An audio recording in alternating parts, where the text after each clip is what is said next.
The real estate market often seems like a distant world where only an elite of experts is successful. In a time of so much uncertainty in the air and bad news, realist investing can seem intimidating. But today, I want to tell you that if you make the right decision today, you can enter the real estate market from the back door. Bad credit record? No credit at all. Do you dread the idea of having a home loan? Do you dream of owning investment properties? You are in the right place and right time, because we have created a program which is a tax lien and deed investment online course of only 14 hours. This course is specially designed for people like you who have big dreams. You will learn at your own pace and everything from your home computer. This is your chance. Join our membership for $19.99 a year. What are you waiting for? Visit our website primetimehomebuyerBuyback.org and sign up today for course access. Welcome, welcome, welcome. Welcome to Primetime Homebuyers. You're here with Lady Lashley on our continuous series down in the Atlanta Fulton County Library, located at the Adams Street Library. We know we gotta let y'all know where we at every Wednesday. This is Atlanta Strong Economic Development Seminar, where we've been holding live seminars here every Wednesday at 2 p.m. to help get our community geared towards economic development with strategic ideas that you can implement, okay? So today, we're going to be talking about a good topic. We're going to be focusing on entrepreneurship, okay? So today's series, we're going to be focusing on fostering economic growth, the importance of promoting entrepreneurs and small business development. As I always state, the most important thing to a community is a small business. That is the foundations of America. If you go back in time, the foundations of America was based on small businesses, entrepreneurship, where the small guy helped you, the government, to help us shape policies, get a financial how can I say, financial stability in the global market. But now what you're seeing is a lot of big businesses taking over industries, and there's not a lot of the small guy. So what we want to promote is that small business, what they call small business, is the business. Not only does it diversify our market, but it also allows help the middle class to not be dissolved. Okay. Also, it helps us control the economy by setting the price value of certain items that we buy readily. But if we're not in the market and we're not the ones that's selling it, we don't control the price. Okay. This is why it's important for us to be supporting small businesses, especially in a time like this. Right. So some of the things we're going to be talking about today, just to give you a heads up, the benefit of entrepreneurship, small business development. These are the main topics: support entrepreneurship and small development, um, government policies that can help us as business owners, other support organizations that can help you develop as business owners. So one of the things that you know by being a business owner, it creates jobs. Job creation is what we want to do. In the market today, they keep saying, "Oh, there's no jobs," and we have a lot of people flooding in the market, and they're not hiring. The hire criteria is pretty weird out there. So if you have a business, you'll be one of the people who drive the actual hiring criteria to get some of our youth back into the market. As you can see, if you have a young person in your house, you know it's pretty sometimes it's hard for them to get jobs, get employment. And we are the business owners and we know what our kids are capable of, we can hire them ourselves. So small business are the largest source of job creation in most economies. But I don't think so today. That's what we're trying to drive. According to the U.S. Small Business Administration, small business have generated 66%. Now, I believe that this was a statistic that was in 2020, but I do believe after the last couple of years, we know that private industries have taken over a lot of small businesses and the housing market. But this was quote from 2020. So it has generated 66% of all new jobs since the 1970s by fostering an environment that supports entrepreneurship, small business development. Governments can help create new opportunities for employment and reduce unemployment. unemployment rate. So that is one of the key factors why it's important for you to get your idea out there and then expand. Let's go back to what we talked about in our economic development series for the general public. You having a plan, you're coming up with a business plan, marketing strategy, building the connections you need for your industry. Start having social events around your industry. Give back. Once you give back and you make yourself known in your area, then we're going to start to increase the community connection as well as the visibility of the resources that we have. So it's more when you are actually a small business owner. Don't be afraid to start your own business, even if you're selling one item or you're focusing on one thing or you're teaching one thing. You are important. We have to diversify the market. Innovation. Now, if we don't have a diverse type of people coming into the market, we don't have innovation. That's why you have to. So it was the one of the other foundations of America was migration, and I'm going to say that because of the diversity they needed to build up the economy. You had different people who specialize in special different industries coming from different places of the world, also bringing in different resources to America. So this is what you have to keep in mind. Why did they do that?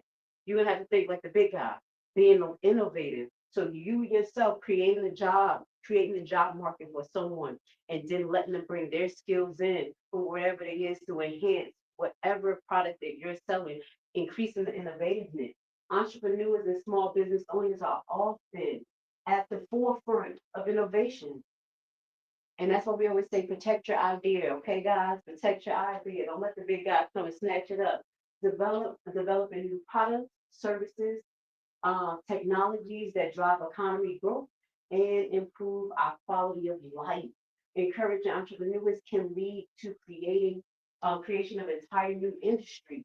Yes, as well as improvements of existing ones, i.e., I'm a tax lien, a tax deed investor, and I specialize in alternative real estate investment.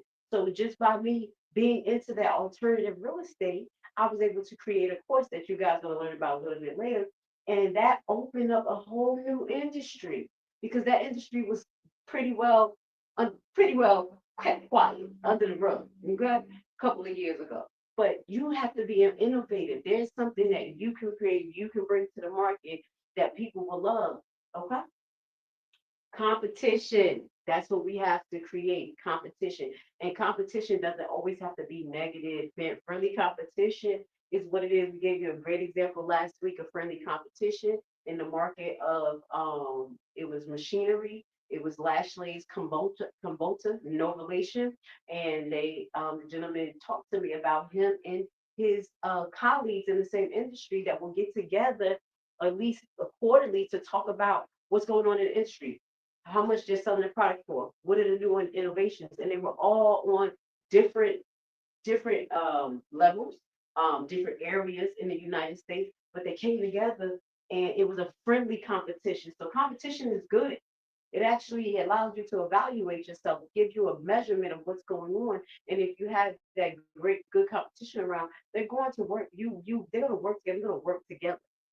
Just like in a marathon, when you're running and the person's tired, you get the other runner and just be like, come on, let's go. Because it becomes a group effort, it becomes a family affair to get to the end goal, and that is to win. Okay? A strong small business sector promotes competition, which can lead to better products. As we say, they're looking at what one person doing, one doing. So they're constantly trying to be innovative while they're meeting every quarter, keeping them on their feet, and they're building relationships within their industry. Help lower prices, improve customer services again, help lower prices. How is that? Because now you are the leaders of this industry, or you're able to help regulate the prices. Maybe it's a big guy out there that's trying to cut y'all out the throat. Now you guys have to come up with an innovative way. Or maybe the market is selling it too much and you want to find a way to sell it cheaper and you guys get together. That's the importance of competition and friendly competition in business. I have to stress that because people look at competition like, no, take them down. We're going to take them down. No, that's not how business competition is supposed to work. Go back and look at Black Wall Street. Learn what they did.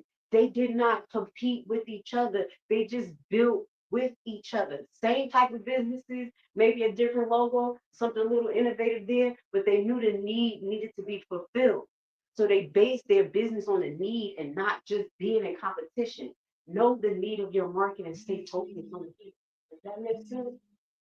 So now, all right, so the improved customer service again. I do apologize, guys. I apologize again if you didn't miss anything. We said it lowers the prices if you didn't hear that, and improve customer service because now you're striving to do better. Is it muted? Okay.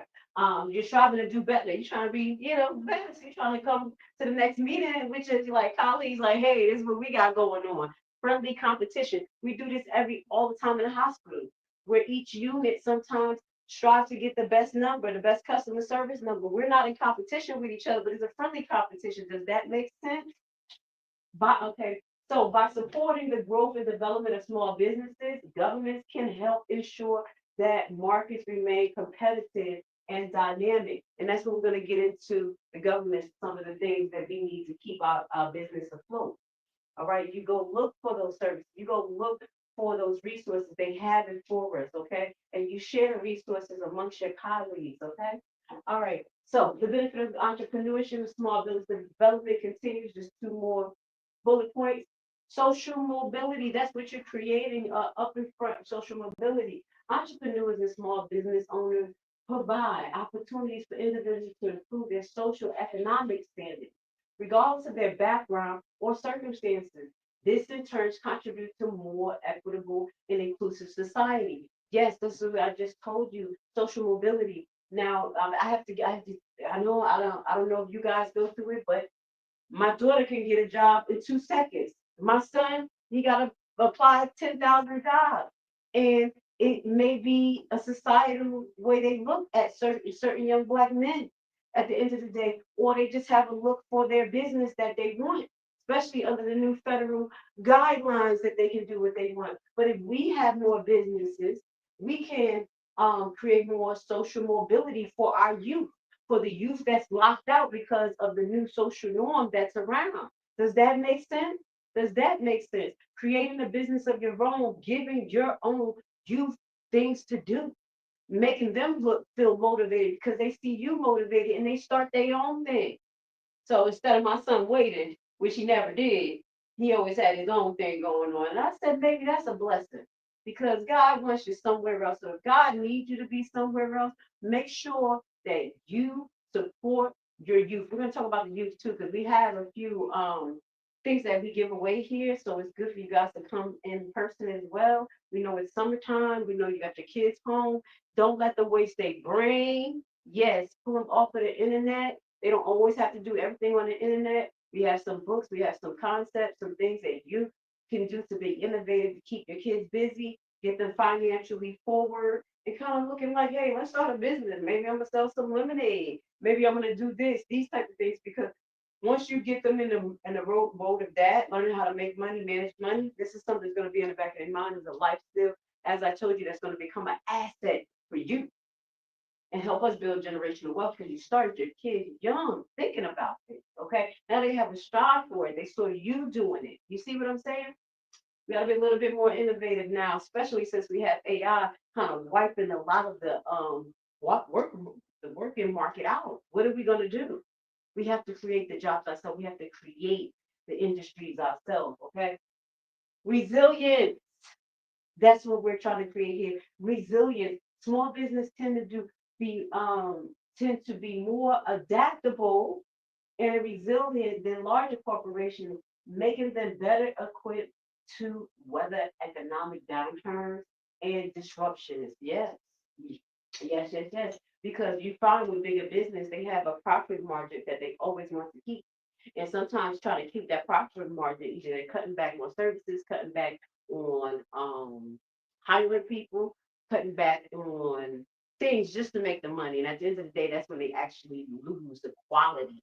So us as small business owners, we kind of know how to make it more, how can I say, personalized with our products. Because we're still small, we're still hands-on. So that gives us a way to be a little bit more creative and innovative and serve particular groups, not just a whole, industry that making or a whole group of people that making switch because you're not meeting their needs individually. A diverse and vibrant small business sector can help economy recover more quickly from crises and maintain long-term stability. That's what we need to do. Because right now we don't know where we're at. We already suffered a whole lot after the couple of years of the COVID, coming back financially from that. And now we have all of these things going on where people have lost their jobs because of the new federal guidelines and those type of things as well. So if we open up the idea of small businesses again, but doing it correctly, taking our time to structureize it right, building those correct connections, making it an asset, learning so it can be an asset, passing it down to our children. That is what's going to help us stabilize what's about to happen or what's happening right now. Because once one thing crumbles, someone needs to be there to pick it up. Who's going to be the someone? Who's going to be the someone? That's what we're trying to figure out right now. Okay. So support entrepreneurs and small business development. There's three major sectors that we're going to look at right here: government policies and programs, support from organizations, and individual actions. Okay, so let's get into government policies and programs. Government policies and programs. Government can play a crucial role in promoting entrepreneurship and small business development through implementations of policies and programs that support these activities. So this can include, I'm going to give you some examples, but this is why you have to be policy driven as well. This is why you have to be money driven as well. If you don't know what's going on in our government, it's been going on, money talks, BS walks. So if you're not coming in with the money and you can't lobby or you don't come in with the force behind you, it's hard for us to push policies. So in the Black community, where we are able to um, ground ourselves with entrepreneurship, start to collectively make different trusts that will allow us to present certain equities to the government and say, hey, this is what we have, this is what we need, and this is what we want. We need a policy that's going to do this, do this, do that. How do you think we have policies right now? We have big businesses, we have big companies that's helped shaping the policies to help their business. But a lot of those policies that they're putting in line is not community-based policies. It's not for the little guy. At the end of the day, the tail end is for the corporation, i.e., I'm going to give you an example in healthcare. WellStar, WellStar Midtown, one of the most recent hospitals that got shut down. They got shut down. That was supposed to be a nonprofit hospital. Come to find out, they were taking the money that was coming in from the community and just giving it to their shareholders, making sure they did the businesses bonuses and all types of stuff like that. Right there is they not only were they taking the money and putting it in the wrong place, but they were also pushing policies within Georgia and in our sector of the Senate by paying, by giving money. That's why it went underrated all this time. We didn't know that it wasn't being funded right or they wasn't doing right by the community. Does that make sense? So they were able to push policies, hide things because of their money. And now, once all of it hit the fan, shut down season. And that's not what we want. That was just crash out on the community. Just crash out on the community. We don't want that.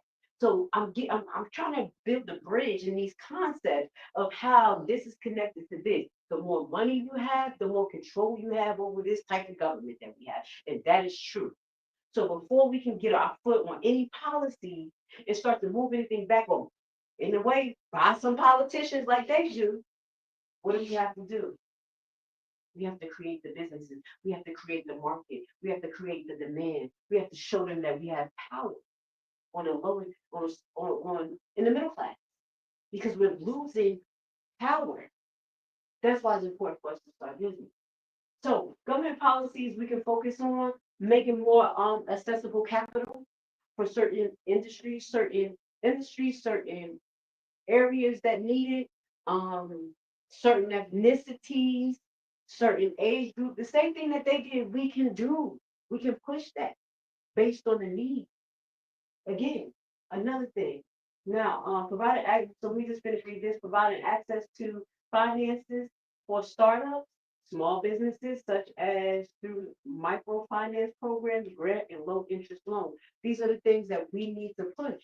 And I want you to know these are some of the things that they have already, but we just don't see, or we're not meeting the qualifications because we're not doing the foundational work. We're not doing the due diligence, and that's setting things up correctly, understanding our industry, doing a market evaluation, having a real plan so we can get, when it's time to move on to get access for capital, you can get it.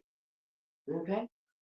Next, education and training. This is what I love. Y'all see, I'm here. I don't have, if I have one or two, education, education, education. Okay. I homeschool my kids like, but they understand the quality of education and training, offering entrepreneurship, education, and training programs to help individuals develop the skills and knowledge they need to start and grow successful business. And I'm going to give you an example. Before we give you a word, I'm going to give you a word from my sponsor. What I offer is a alternative tax lien educational platform. What is that? That's an alternative for you to have other than going to a conventional real estate program. As we know, you don't need your real estate license to participate in real estate. But as we know, you need to be educated. You need to have some understanding. So what we do is offer you a full program that helps you start to get invested in alternative real estate and gives you the foundations to do your due diligence. So right now, we're going to give you a word from our sponsor. The real estate market often seems like a distant world where only an elite of experts is successful. In a time of so much uncertainty in the air and bad news, realist investing can seem intimidating. But today, I want to tell you that if you make the right decision today, you can enter the real estate market from the back door. Bad credit record? No credit at all. Do you dread the idea of having a home loan? Do you dream of owning investment properties? You are in the right place and right time because we have created a program which is a tax lien and deed investment online course of only 14 hours.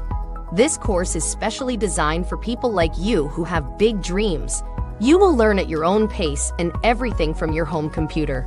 This is your chance. Join our membership for $19.99 a year. What are you waiting for? Visit our website primetimehomebuyerBuyback.org and sign up today for course access.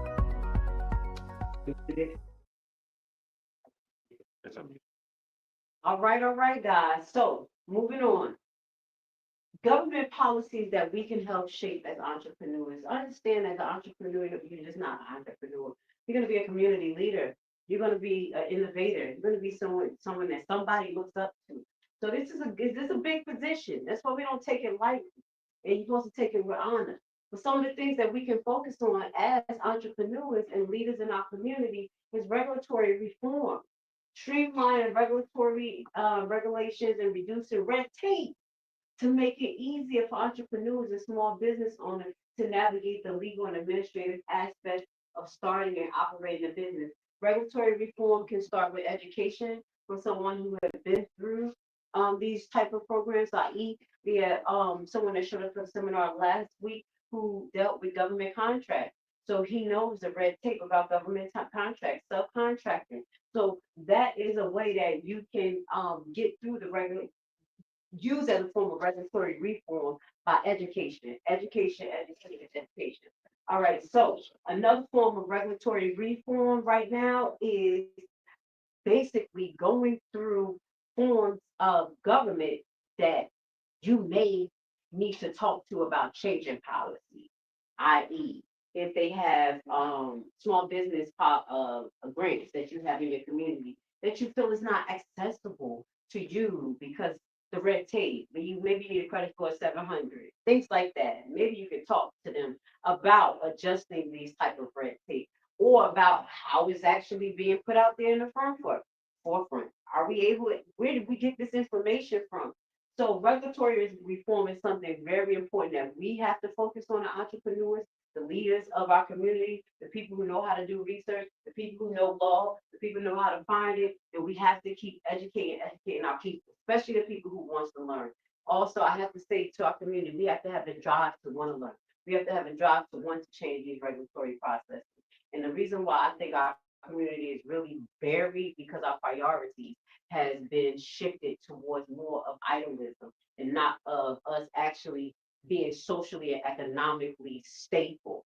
So this is something that we have to change our priorities to and focus on regulatory reform. Okay, infrastructure investment, very important. This is something very important.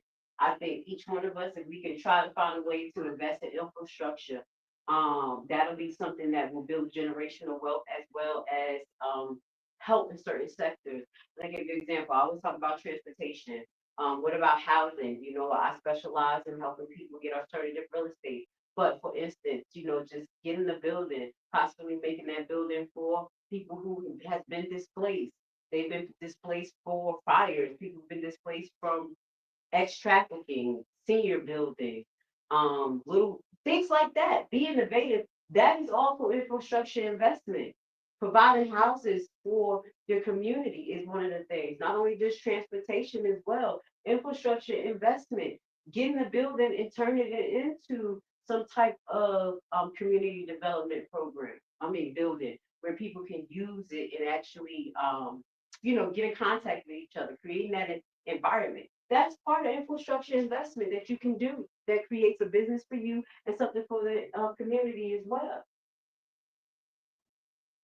We're trying to come up with some good ideas, applicable ideas for you guys, expand your mind. But we have to use more applied knowledge, okay? Support from organizations, go around, go to local hospitals, go to the local supermarket, whatever you think that your industry may connect to, that someone who may can help. So support from organizations, various organizations including nonprofit, chambers of commerce, and industry associations, that's what we talked about, can also provide valuable support to entrepreneurs and small business owners. So what does that include? Okay, what does that include? Let me hear my tongue going. Hear my tongue going today. That includes support from organizations. What do we have to do? Networking opportunities, just like here. Come down, network, meet people, go to other places, go out into the community where you can meet like minds. That helps to bring or harness support for your organization and other organizations. Follow through if you found a real connection. That's something I'm hard. It's hard for certain people and me. Sometimes it's hard to follow through with the people you meet at these networking events. But make sure that it's intentional. That's why when we have more networking events, I have some structured ways that I think that will help people actually just connect to their industry instead of everybody just networking, exchanging numbers. I have some great ideas to help people harbor those specified connections through networking. So you maybe go to a place that's just for people who do arts and crafts, because that's what you do. Maybe you go to a workshop that's just for making cars, building cars. Maybe you go to or attend an online seminar that helps you print shirts, those type of things, and then you meet people there. Here you go. Networking is important. So use your opportunities, connecting entrepreneurs and small business owners with potential partnerships and customers and mentors. You can have networking. Networking can be your business. How about that? Y'all social bunnies over there. Maybe you can help someone like me, the analytical ones. Networking could be your thing. Maybe you host business events every month, and that's your business. I know people who do that. They do it through Eventbrite. Be creative. If you like to party, make that your party. Does that make sense? The things that you like, kind of structurize it in a way that it's going to be more of a benefit than just you just get your rocks off. Does that make sense? Does it make sense? Okay. Business development services, offering services such as marketing assistance, accounting, legal services, and access to affordable office space. This is support from organizations. This is what you can do. And this is what I think small businesses should promote so we don't have to depend on private entities or government that's going to restrict us or charge us out of consumer. Marketing assistance. You work with your partner. You share them on your page. They share you on their page. Y'all, you introduce them to your audience. They introduce you to their audience. As far as their customers, your customers, something alike. Sending out emails, for instance. Do you send out emails every week or every 2 weeks? You promote some of your buddies in the industry, and the same thing for you. We can do that together for free. Does that make sense? We have to be innovative in this process and build connection, advocacy. That's the main thing. We got to get the money so we can advocate for our community. We got to get the money. It's no way. That this is how it works in the United States government, in most government. Money talks, everything else walks. And we've been walking the walk, but our money has not been going where it needs to. So that's why we're learning how to re-regulate it. Okay, picking those relationships, picking those corporations that we want to deal with, we don't want to deal with, being very mindful where we seed our money. The goal is to make sure that I'm going to stay in our community for as long as it can. Black Wall Street, they said it stayed in the community for months. Yeah, forever, really, because nobody wanted their money and they didn't want to go nowhere. Does that make sense? And more came in because they were working for outside and outside specialties, bringing other at monies into their community and letting it circle around. That's why you have to have specialties in the Black community, not only entrepreneurship. We need engineers, we need plumbers, we need heating and vac, we need construction, we need people accounting, lawyers, so much, doctors, nurses. We have to have those professionals as well. It's not only about entrepreneurship. They need to have the foundations of what is normally structured in our society and take it and make it your own. Does that make sense? So we can do once we do that and we gain a foot in society with the money, then we can advocate. Yeah, does that make sense? This is why we are talking about economic development series for leaders, because this is the mindset we have to have. It's not a one step wonder. It's not a one thing. We just here, we're entrepreneurs, yay, we're gonna be rich. No, because we can't be rich unless the people around us are actually doing well. That's why we have the inflation and we have the economy we have, because all these people wanted to do was get rich, and now all of us keep shunning our money to one, and we can't even support it no more. This is not even sustainable. How are we going to pay you if we ain't got no money? That's why I can't understand how the rich and elite really think, because it doesn't make sense. Eventually, you're not going to have no money coming in because we're not even making the money. Yeah, subordination. Okay, let's go. We're kind of getting to the end of this. This week, we're going to end off with a few resources for you. So it gives us the ability to advocate for policies and regulations that support entrepreneurship and small business development at a local, regional, and national level.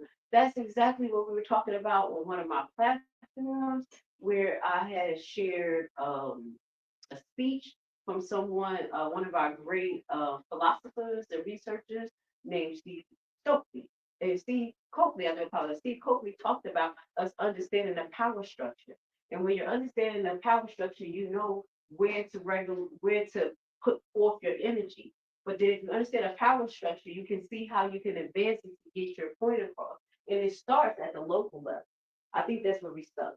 We stuck at the local level. We can't be stuck here. Then it goes to the regional level, where we're supposed to all be connected. The national level, okay? National level. Do you understand? That's what we're going to get up into, where we'll be able to represent our people in our community in commerce, maybe separately from the rich and elite. I'm just being honest, because something has to give, especially us as brown melanated people who are not represented properly in our national capacity, meaning our actual ethnicity. So with that goes to say, if you know anything about national level of representation, a lot of other nations, they get benefits, they get treaties because they are represented nationally. And us as Black people in America and all over the world, we're not represented nationally unless we're under the guise of another country. Black is not a country. So I want you guys to really understand the importance of just being an entrepreneur and starting your own. This is a big step, but it has to be done correctly and not under the guise of greed, manipulation, usury, kingdomship.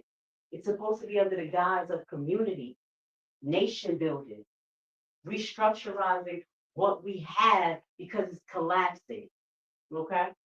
We're getting to our last PowerPoint, and then what we're going to do is just show you some of the resources that we want to talk about for your youth. Okay.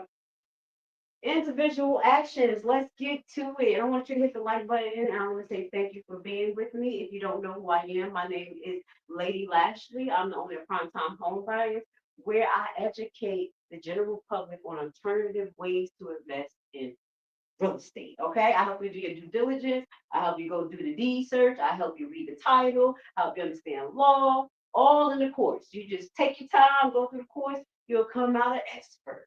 All right, let's go. Individual actions. So, individual actions can also contribute to promoting entrepreneurship and small business development.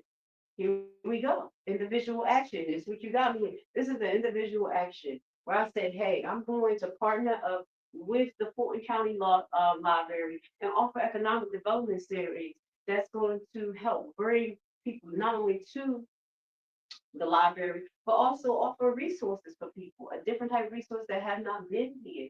So contributing your actions is very important. Contributing your product, your knowledge is very important to community. This is the individual actions that you can do. And you don't always have to be getting paid because it'll pay off in the long run. So we have to volunteer our services. We have to give back, support local businesses.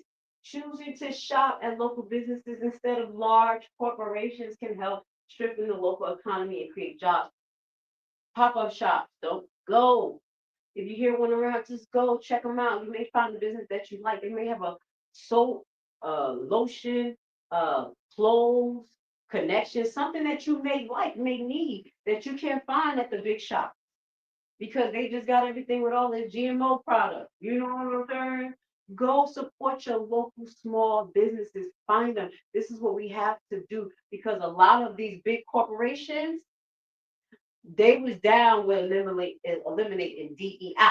And DEI is not a black thing. It was supposed to be to help to diversify and include people. That means that these people who went with the DEI revocation, they don't want to diversify and include. That's not just blacks. That's colors, other ethnicity. That's disabled. Do you support these organizations? Because they obviously don't support you. Okay. Mentorship and coaching. Offering mentorship and coaching to aspire entrepreneurs can help them develop the skills and confidence needed to start their um, own start and grow successful business. That's what we're doing here. I want to put a battery in your back. I need you to get up, stand up, and do something. Okay, every day or every other day. No, every day. Okay. Even if you gotta lay down for a couple of hours in the morning and get yourself together, go back to sleep, wake up and make something happen. That's what we're here. We have to mentor your kids. Man, if you're out there fixing cars out there, see a young boy out there, they ain't doing nothing. Uh-huh. Have him help you fix that car and be like, hey, we'll play some football after. That's a small form of mentorship. The small things count. We can do this on a daily individual basis. Go out there to try to be a coach for the team. Create a team. A couple of years ago, I did a 2 versus 2 basketball tournament when my kids was what 14, 15. They ain't had nothing to do. And I'm like, no, we ain't about to do that. And then I got a boy. I ain't about to play.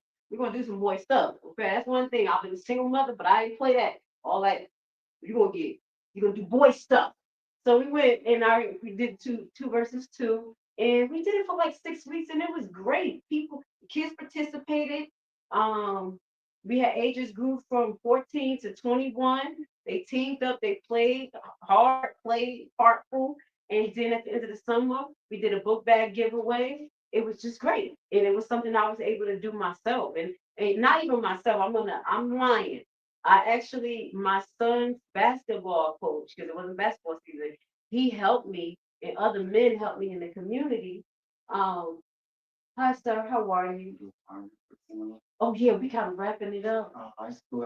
Yeah, come on in. Thank you, thank you.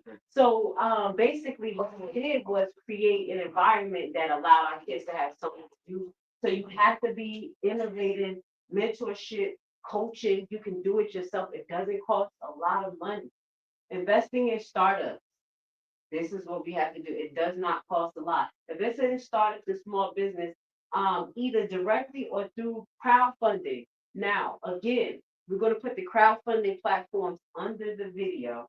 It can help you provide capital needs for these businesses to thrive, as well as we can be our own capital funding. Y'all have some people, y'all sitting on money. So that also can be a tax write-off. You want to make sure that you do your due diligence, asking the business direct information about what their business stand for, what's their future plan, what's their profit margin, if it's a possible market for that. You want to go in not on emotions. You want to go in based on what you know, and that's market analyzation. And when I tell you, you do good market analyzation, it becomes an asset to you, your business, and you can use that to create crowdfunding. Not only did you go out and you have a full market plan, but now you can show people it's already done. You did your due diligence. So say, don't recreate the wheel. Just take your time in the beginning to create your business correctly. So I think that's pretty much where we're at today. We don't have a long seminar, about 40 minutes. I think that's about it today. What we're going to be doing is, give me 1 second, we're going to show you just some of the things that I'm going to give you some suggestions for your kids. Now, it's summertime. I was a single mother with kids. I homeschool. It's hot. It's aggravating. You don't want to just keep them on the internet. You want to make your kids go outside, even if you got to go outside with them. Teach them some of the things that we used to play. Manhunt, hide go seek. I know that's for babies. Four corners. Water balloon fight. Easter egg hunt. You can do something, even though it's not Easter, but we could do something like that where you can do a scavenger hunt. Exactly, in the neighborhood. We used to do manhunt in a 4 block radius. It was a little tomboyish, but we would jump. I ain't telling y'all to jump fence, but we was having fun. Okay, we gotta learn how to have fun. And what brings this to me to working in a rural area with people up in the mountains, they find ways to have fun. They create slides on their grass, put the water down here. They whatever. The kids are just digging holes, doing things, keeping their mind going. We have to do that to one, keep the creativity going with our kids because literally the internet is draining it out. That's the only way we're going to create activity. And also, you can create bonding moments with your kids as well. That is very important. We have a severe disconnect, and that's building an asset, that family bond, taking the time to spend time with your kids, even if it's creating a meal, something like that. So one of the things that I always focus on too in the middle of this is like young people entrepreneurship. So there are some resources that they have given us in the library. Money mastering, learning what things really cost is something that you can find online as well as you can use as a tool for your younger kids from kindergarten to third grade, fourth grade or so, what things really cost because at the end of the day, they like, hey, I want 2K, I want PlayStation 6, and you don't have it. And then when you don't give it to them, then you have behaviors, you have issues going on because they're looking at the world unrealistically. Mindset. This is the time to reshape them while they outside of school, guys. Okay. Um. Also, hold on 1 second. Money mastering activity book. This is some of the things we have. You need to go online, look for things that you can print out for your kids, pictures, coloring, puzzles. Do it with them. Keep them busy. Plan 1 or 2 activities a week with them. I promise you, you will create a better relationship and they'll say they enjoyed their summer. I promise you. Now, this is something else that we have. This book is our personal book. It's called My 12-Month Debt Tracker. This is actually for middle school to high school students who don't always want to be online. I know most of our people are geared to online, but there's different type of learning ability. And I think a lot of us have forgot about that. A lot of people learning ways to learn is auditory, we have visual, we have tactile where we're writing or we're listening. And if people don't write it, sometimes they don't know it. Typing it on a computer doesn't mean you know it. That does not, so we're losing a lot of our skills. So with this debt tracker book, this is a good book for people, young kids who start to pay bills. They can track what they're selling. This is also good for college students as well. This is something I use every year. I use this now every year. I track all of my bills that I pay every month, what week is paid, what is the balance, how much I owe, and how I'm going to pay it off. It also highlights your income, your expenses, what's your saving goal. These are things that you can write down. So once you have this book right in front of your face, it's much different than TV screen. So this is something that we are marketed to schools, charter schools for their middle school and high school students, because a lot of charter schools actually focus on finance development, because they push their curriculum a little bit further. So lastly but not least, as parents, you have to prepare for your future as entrepreneurs. Help for ages under a power of attorney. What does that mean? Parents, I know if you're my age, you're in between, you're the sandwich kids. We're about 40. So some of you between 40 and 45, you have your parents and you have your kids. Now you have to financially plan for both of them. So understanding the power of attorney, dealing with your elderly parents before they get to that point that they can't make decisions for themselves. This is something you need to be thinking about as well. And then this is some of the things that you talk to your kids about. Because I talk to mine young. I say, listen, I'm gonna be cremated and you're gonna take me to Barbados. They know right now what we're doing before we write it down. With those type of things, okay? And be like, hey, and having those realistic conversations with your kids saying, hey, you're this type of kid, you're really good with spending. So I think that you'll be the primary for the person be a secondary, because they're really good with this particular type of thing, and I need them to be over the houses or over the businesses. So you need to distribute your wealth properly. So that's some of the things you need to pay attention to as entrepreneurs. What we're looking for is generational wealth. So once you're planning for generations, that's when you can see the picture unfold. Okay. Lastly, leaving your home to your children or heir, and that just talked about what we just talked about. Whatever you leave in the businesses, whatever. Sometimes they don't want the house. Sometimes they don't want the business. How are you going to handle that? What do you want to do? You need to talk to them realistically. So this is some of the things that we need to look forward to as we continue to go down the road of economic development. This is what we have to pay attention to as a nation. So, with that being said, I think I said a mouthful. I want to say thank you for being here with Ladies Magazine. Thank you so much, sir. I appreciate you guys for being here, and we will be back next week. We're going to be talking about fostering community engagement and empowerment, building stronger, more resilient society. Engagement. So we're going to ask for you guys to come. We're going to keep on promoting. We're going to keep being here for the community, and hit the like button. Thank you. Thank you. What's your name?